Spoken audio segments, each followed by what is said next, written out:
Alright, so on this video here, I'm going to show you one of the most powerful loops there are.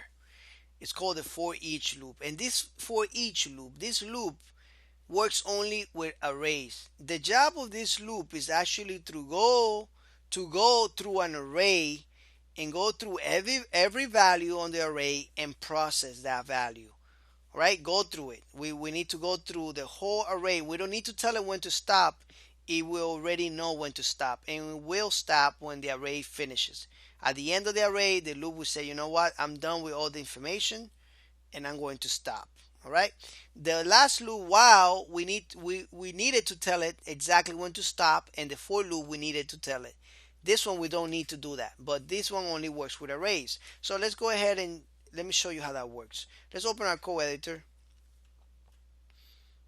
All right.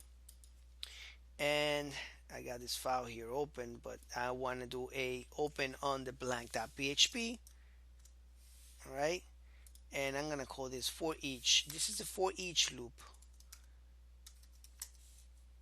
There we go. All right. So the way we write a for each loop is very simple, very similar to the other ones. All right, let's write a PHP tags.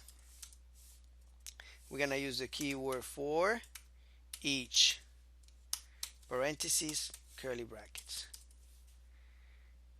All right. Now this is where everything changes.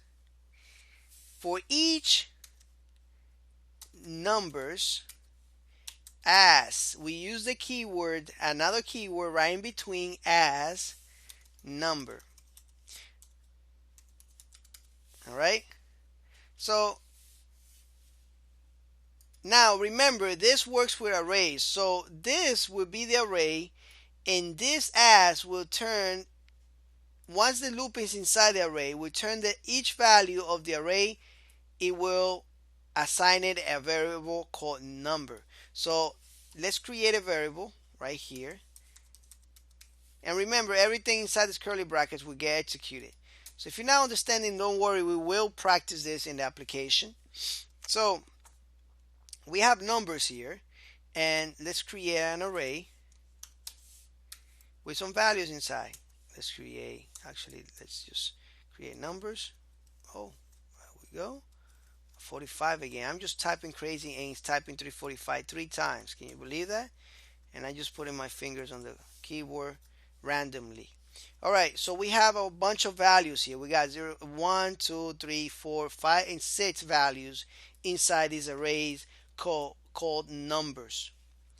The for each right now will jump into that numbers arrays, will get in there and assign a variable to each of these values there.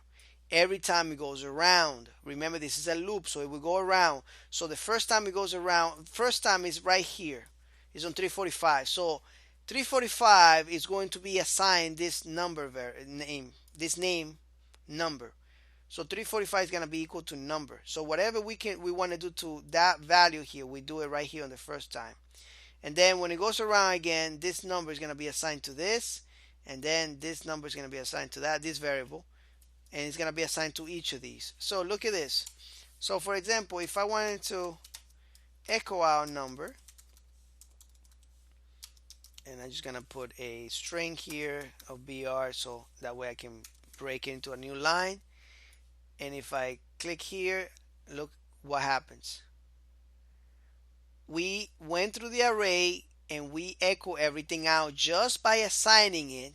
You see that? It went in and assigned it this number right here. It assigned each of these values the variable number. So we were able to go ahead and every time echo this every time it went around. We echo the value where the loop was. So the loop was in number 1. We echoed that first part when it went around the first time, and it was 345. Then when it went around again, it assigned the variable to the second value, and we printed out 397. It kept printing everything out until it got to the end. So it found out what the end was. With while loops, we would have to probably know exactly the values, the amount of values that it had inside, or use another function just to check for the length of the array.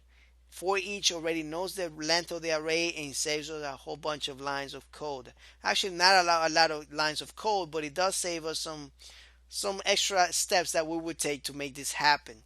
So the for each is very useful when we want to go through an array and check on the values and print everything out or do whatever we want with those values. It would do it automatically for us. All right. So the for each is really powerful, and you will find uses for it in the future when you get a little bit more advanced to in PHP.